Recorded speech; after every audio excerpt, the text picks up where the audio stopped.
संजीव जी, आपका कार्यक्रम लंबा तो हो गया लेकिन बड़ा अच्छा हो गया, इसलिए एक बार थोड़ा सा लंबे होने के कारण आप थक भी गए होंगे, लेकिन रहबरे आजम सर छोटू राम जी की एक बार उनको याद करते हो, जोर से उनका घोष करेंगे तो मुझे लगता है थोड़ी थकान तो उतरेगी। एक बार हाथ खड़े कर लो भाई, चौधरी छोटू राम के नाम पर और मुट्ठी बंद करके। चौधरी छोटू राम अमर रहे, रहबरे छोटू राम अमर रहे, दीन बंधु चौधरी छोटू राम अमर रहे, भारत माता की,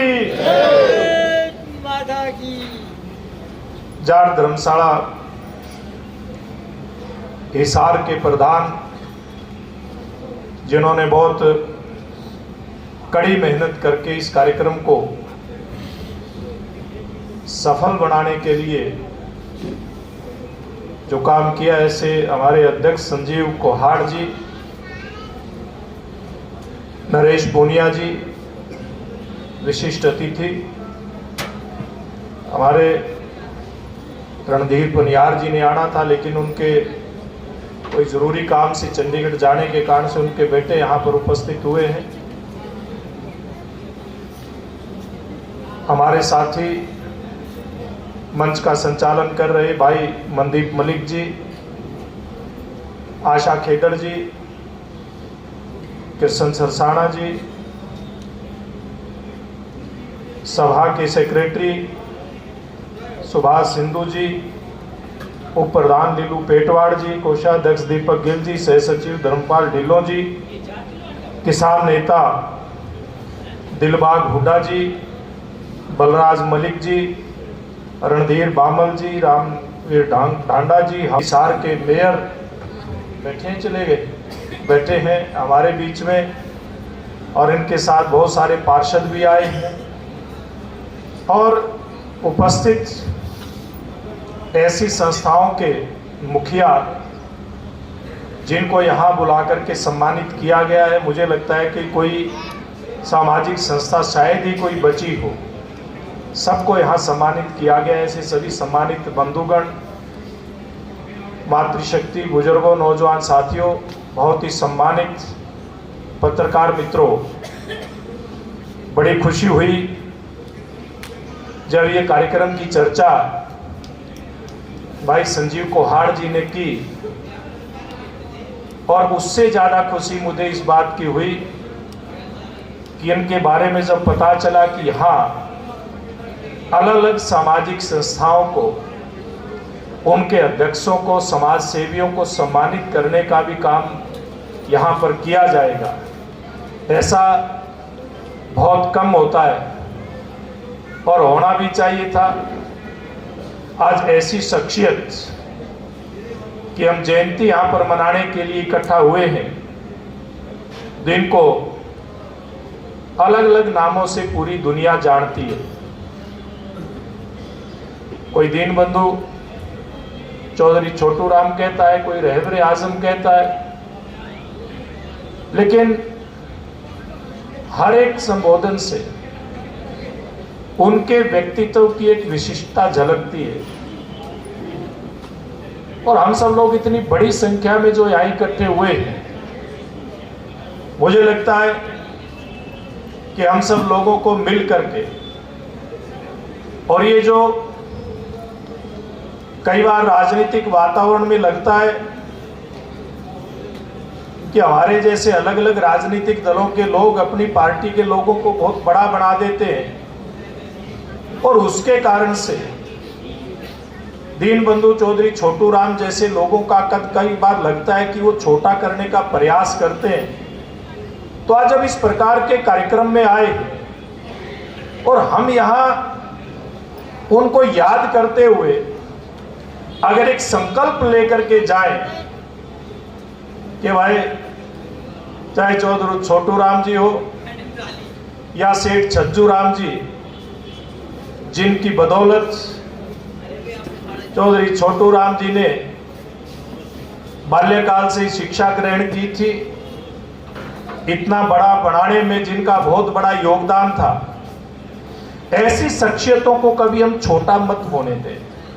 ये आप और हम सब लोगों की जिम्मेवारी बढ़ती है। बड़ी अच्छी बात है, समाज में योगदान करने वाले और बहुत से राजनीतिक क्षेत्र के माध्यम से समाज के बहुत सारे कई ऐसे महान शख्सियत रही है जिन्होंने बड़े काम किए हैं,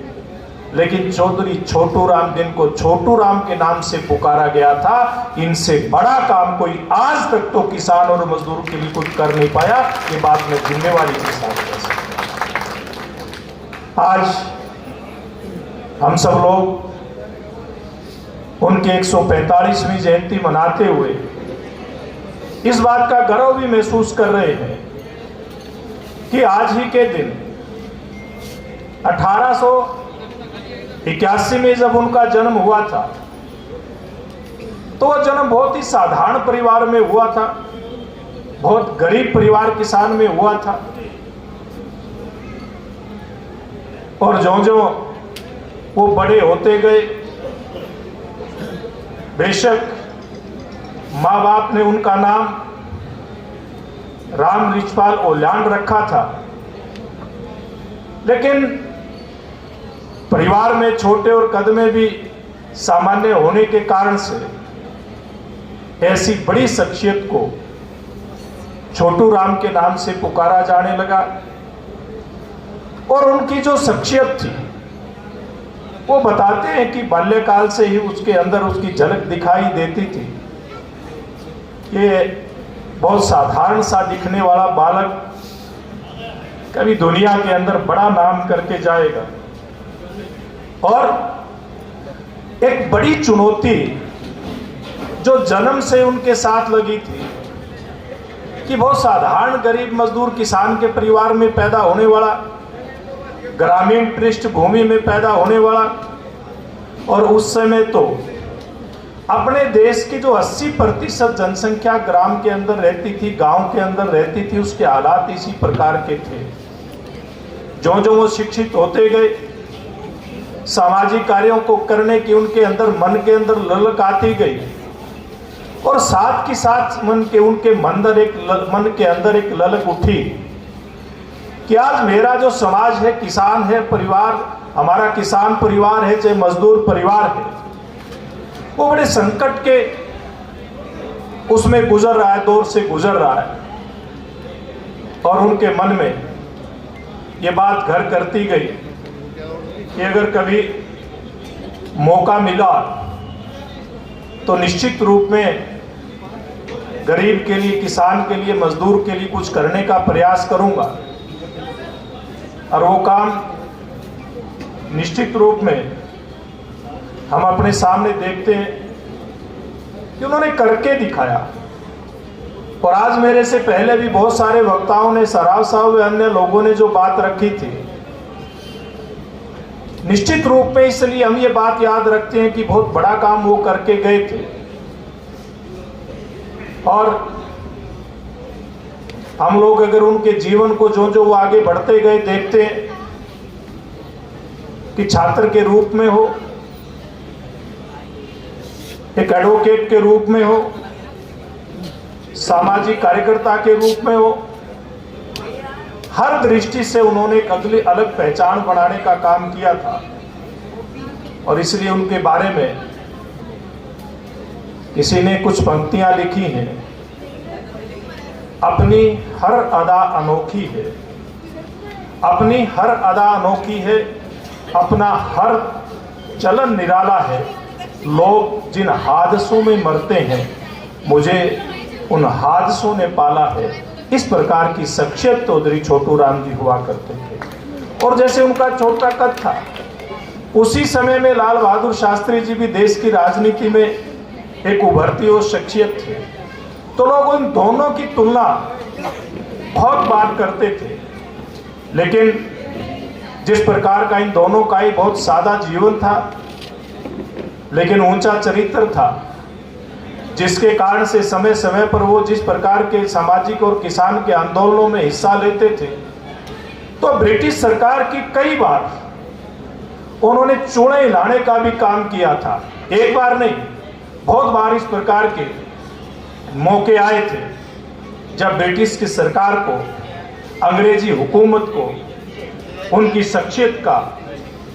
लोहा मानने के लिए मजबूर होना पड़ा था। और उन्होंने इस प्रकार का जो एक उस समय वातावरण देश के अंदर बना हुआ था, आजादी की लड़ाई से पूर्व जिस प्रकार से इस देश के अंदर लोकतांत्रिक प्रक्रिया चल रही थी, अलग अलग प्रदेशों के चुनाव होते थे, पंजाब प्रांत जो एक बहुत बड़ा हिस्सा उस समय हमारे अखंड भारत का होता था, और उसी समय में इनकी शख्सियत के कुछ नमूने सामने निकल करके आते हैं कि मोहम्मद अली जिन्ना जो उस समय देश के अंदर अपना राजनीतिक प्रभुत्व चाहते थे, देश के टुकड़े करना चाहते थे, लेकिन उनके सामने रहबरे आजम दीन बंधु चौधरी छोटू राम इस प्रकार की शख्सियत थे। एक बार की घटना बताते हैं कि जब 1944 में जिन्ना खास करके इस देश के मुसलमानों का सर्वमान्य नेता बन चुका था, और जो बृहद पंजाब था उसके अंदर उसकी टूटी बोलती थी, और जिन्ना के बढ़ते राजनीतिक कद के कारण से उस समय की देश की बड़ी राजनीतिक पार्टी कांग्रेस पार्टी ने भी उसके सामने घुटने टेक दिए थे। लेकिन चौधरी छोटू राम जो दृढ़ निश्चयी थे, दृढ़ संकल्प उनका होता था, उन्होंने उस मौके पर मोहम्मद अली जिन्ना को उसके औकात दिखाने का काम किया था। और तत्कालीन ग्रेटर पंजाब जो पंजाब था उसमें मुस्लिम आबादी होने के कारण से, उसका बहुमत होने के कारण से उस समय के प्रधानमंत्री खिजर हयात खान प्रधानमंत्री थे, उसकी भी बड़ी शख्सियत थी। लेकिन चौधरी छोटू राम ने जब उनको कहा, खिजर हयात खान को कहा कि जिन्ना को लाहौर के अंदर कदम रखने की इजाजत नहीं देनी चाहिए, ये समाज और देश के तोड़ने के काम में लगा हुआ है। चौधरी छोटू राम जी इस प्रकार की शख्सियत थे कि उन्होंने केवल 24 घंटे का अल्टीमेटम दिया था। 24 घंटे के अंदर मोहम्मद अली जिन्ना को पंजाब से बाहर कर दिया गया था। इस प्रकार की बड़ी शख्सियत उस समय चौधरी छोटू राम बन चुके थे। हम लोग देखते हैं चौधरी छोटू राम जी, जिन्होंने लगातार सामाजिक और राजनीतिक क्षेत्र में बड़े से बड़ा काम कैसे आसानी से किया जाए, इस बात को फोकस में रख करके अपने काम को आगे बढ़ाया। और इसीलिए बहुत सारे इतिहासकार उनके बारे में यहां तक लिखते हैं कि गांधी जी ने तो जो उस समय का एक फार्मूला था, राजाजी फार्मूला, उसके तहत मोहम्मद अली जिन्ना को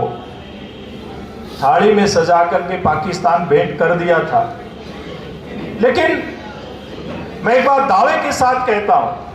और ये इतिहासकार इस बात को मानते हैं कि अगर दुर्भाग्य से उस समय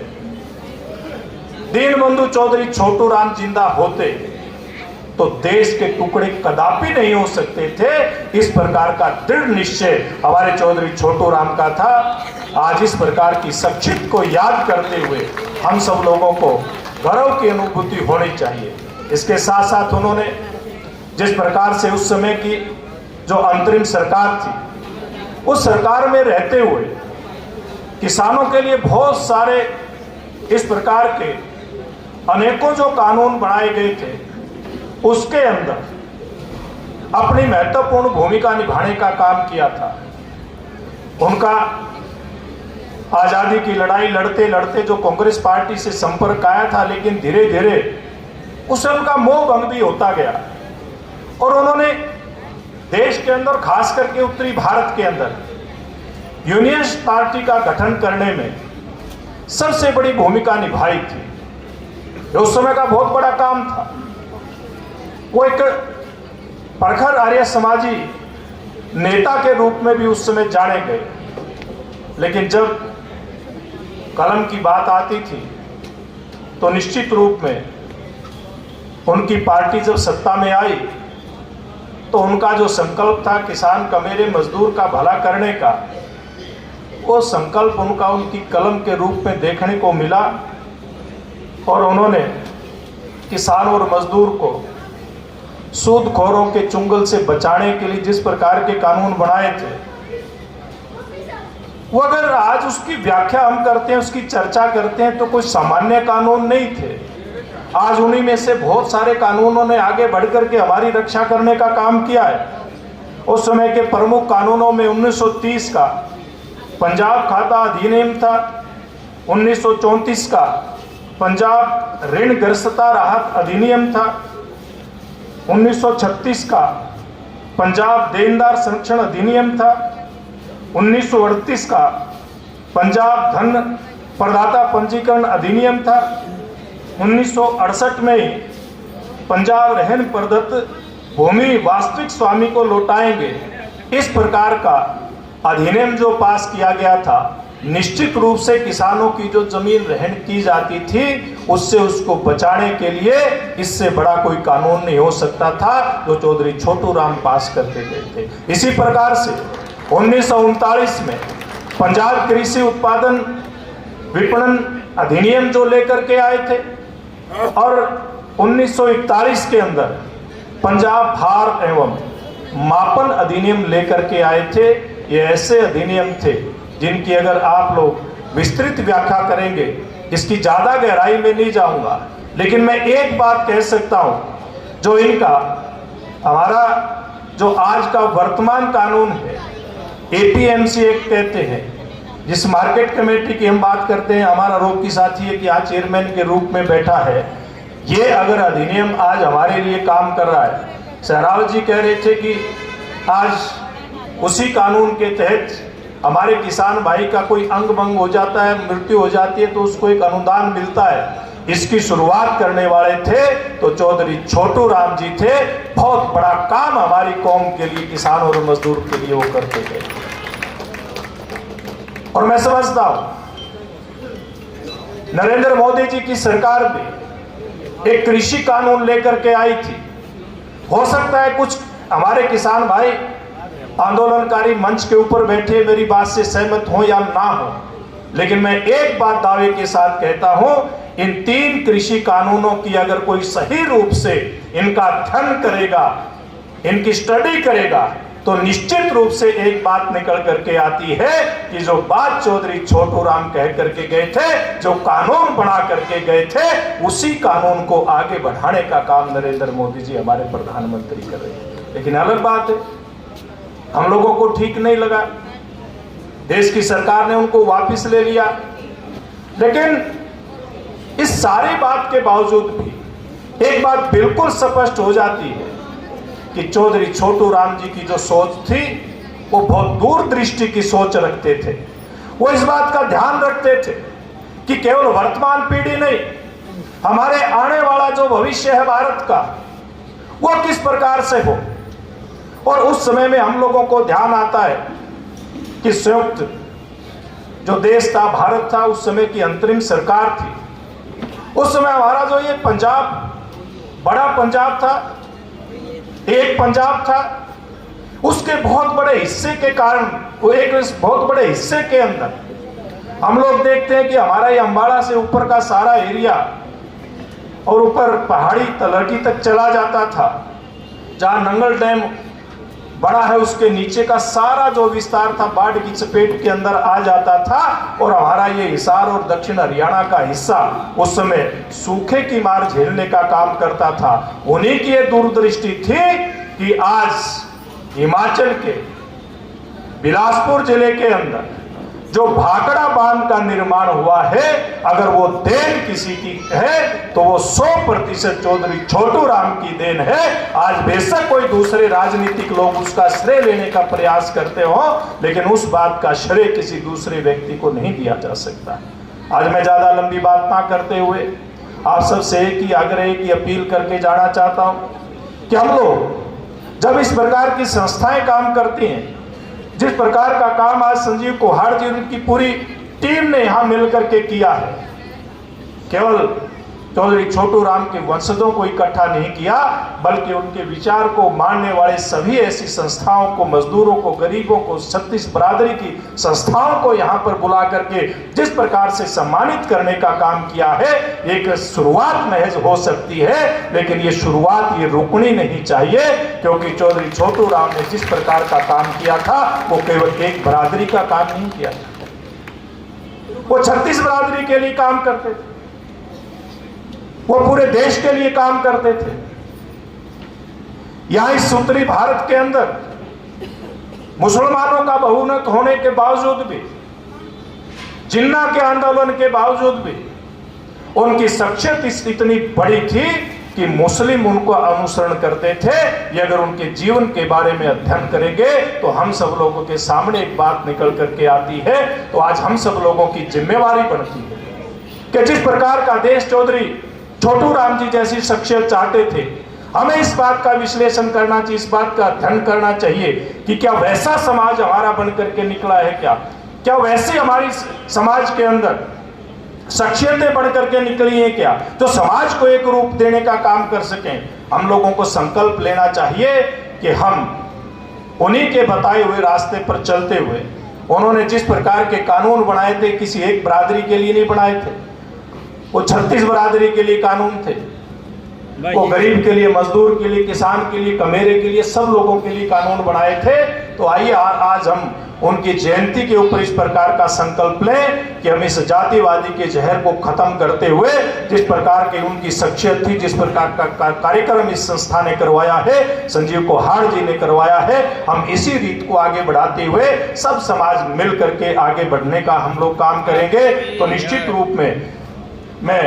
इस बात को कह सकता हूं कि हम संकल्पबद्ध होकर के इस कार्यक्रम से जाएंगे तो निश्चित रूप से हमारा ये सार्थक होगा आज का कार्यक्रम यहाँ पे आयोजित करना। मैं कवि की कुछ पंक्तियां, रामधारी सिंह दिनकर ने बड़ी गजब की पंक्तियां कही, मुझे लगता है वो पंक्तियां